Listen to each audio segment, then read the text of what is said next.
Hey designer, salut, c'est David de Designer d'Intérieur Pro, j'espère que tu vas bien. Aujourd'hui, je vais t'expliquer comment trouver un emploi ou un simple stage dans le design intérieur. Et pour ça, je vais te donner 12 conseils pour pouvoir y arriver. Si tu ne nous connais pas encore, c'est David de Designer d'Intérieur Pro avec Zora.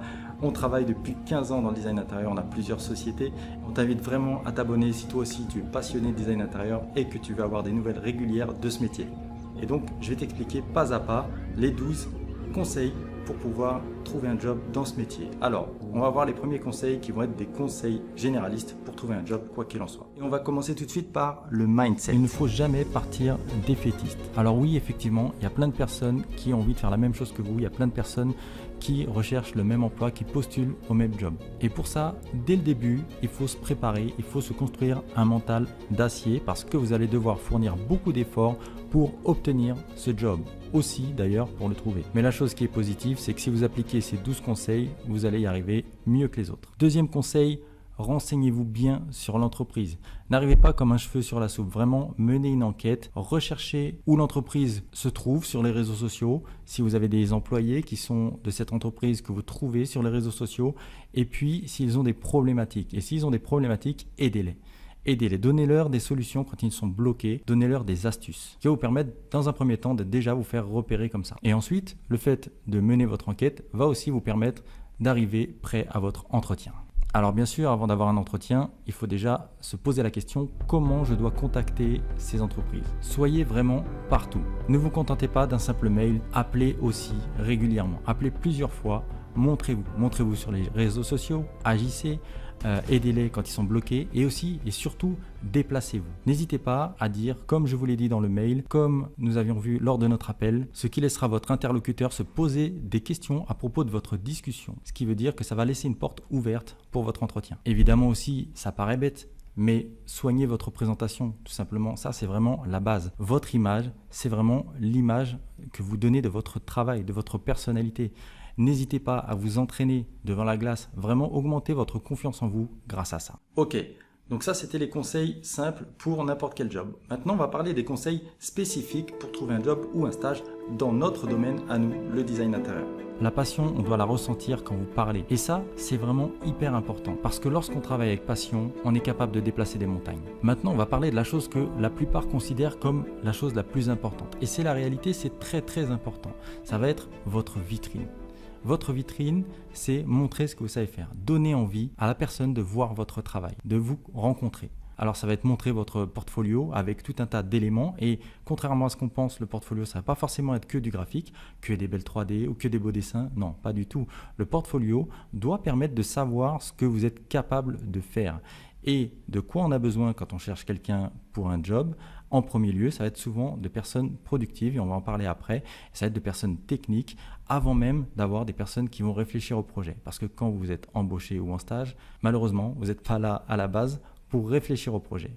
Plus tard, on vous fera confiance là-dessus, mais pour l'instant, vous êtes là pour non pas trouver des idées, mais pour aider à aller plus vite, à alléger dans le travail. On va forcément vous donner des tâches peut-être un peu plus ingrates, ou en tout cas des tâches que les personnes qui sont là depuis longtemps ou les propriétaires n'ont pas envie forcément de faire. Donc, dans le portfolio, votre site web, vos réseaux sociaux, tout un tas d'éléments, montrez aussi de la technique.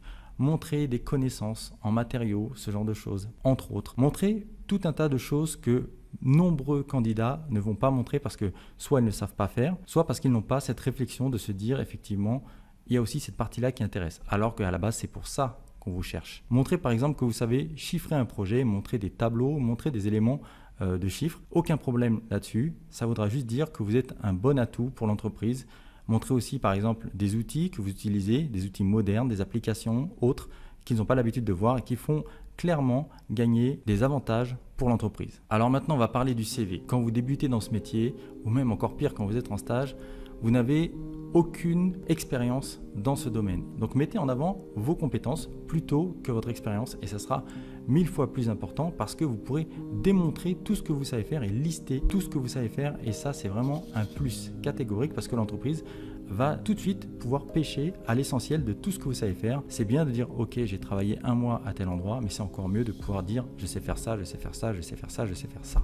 Et le diplôme encore moins parce que dans ce métier, effectivement, au niveau des diplômes, ce n'est franchement pas le plus important. Ce qui compte, ça va être, encore une fois, je le redis, de montrer vos compétences. Et évidemment, s'il le faut, vous pourrez proposer un test. Et comme je le disais à propos du portfolio, vous allez aussi parler de productivité parce qu'effectivement, c'est pour ça qu'on vous recrute. On vous recrute pour aller vite, pour pouvoir faire des plans rapidement. Effectivement, tout ce qui est partie créative, je le répète, ça ne sera pas forcément pour vous tout de suite. Par contre, on va avoir besoin de vous pour la partie technique. Un petit tips aussi, la personne qui est à l'accueil doit devenir votre meilleur allié. Pourquoi? Parce que c'est le premier filtre à l'entrée. Dès que vous avez quitté le bureau, elle est capable de prendre votre CV et directement de le placer à la poubelle.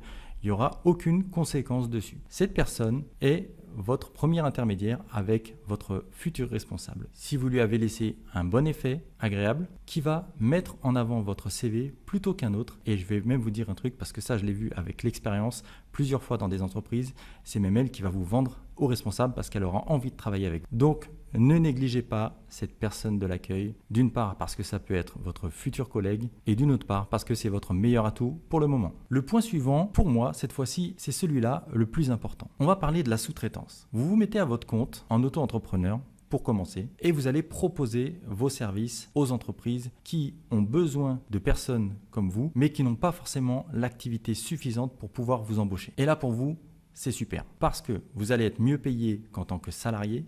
Et en plus, vous allez pouvoir fidéliser plusieurs entreprises dans ce domaine. Vous allez pouvoir proposer des prestations allant de 100 à parfois 1000 euros. Et si vous fidélisez plusieurs entreprises dans cette situation-là, vous aurez des demandes de prestations régulières. Donc imaginez, vous avez 4 entreprises en sous-traitance qui vous demandent des prestations 2 fois par semaine allant de 200 à 1000 euros. Ça peut chiffrer très vite dans le positif pour vous. Donc c'est vraiment un premier pas extraordinaire. Et même si vous n'arrivez qu'à fidéliser une seule entreprise, c'est déjà pas mal parce que vous n'êtes pas obligé de quitter votre job actuel ou d'arrêter Pôle emploi si vous êtes toujours chez Pôle emploi. Mais surtout, le point qui est important, c'est que l'entreprise connaît la qualité de votre travail avant de vous embaucher. Parce qu'un jour, si elle doit embaucher, c'est vous qu'elle connaît, c'est votre qualité de travail qu'elle connaît.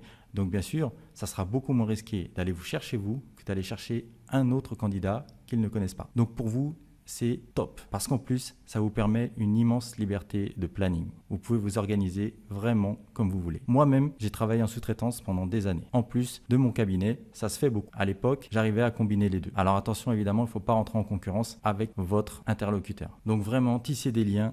Vous allez peut-être même tisser des amitiés et plus tard, qui sait, peut-être avec le temps, votre propre entreprise aura grossi, la sienne aussi, et peut-être même que vous vous associerez. J'ai vu des personnes s'associer dans ce métier, travailler comme ça au préalable. Évidemment, un point énorme et vraiment important, ça va être de se former.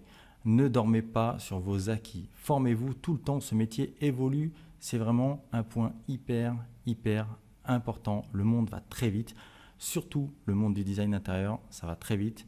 Donc formez-vous à la technique, aux matériaux, etc. Formez-vous tout le temps, logiciel, etc. Et dernier point très important, une entreprise qui ne vous embauche pas pour une autre raison que vos compétences et votre implication, cela traduit un manque de sérieux, un manque d'ambition. La vision de l'entreprise n'est pas axée sur la performance et la qualité. Et ça la contraindra à ne pas évoluer. Clairement, dans le temps, vous verrez, elle va stagner. Et donc ne perdez pas de temps avec elle ne vous mérite pas et vous ne serez finalement pas heureux de devoir supporter ces personnes si même on vous prend parce qu'il n'y a pas d'autre choix. Merci d'avoir regardé cette vidéo jusqu'au bout. Si elle vous a plu, n'hésitez pas à vous abonner et dites-moi dans les commentaires s'il y a des choses que j'ai oubliées, que vous voyez, qui pourraient aussi aider pour trouver un job dans ce métier. Et donc je vous dis à très vite dans les prochaines vidéos. Bye.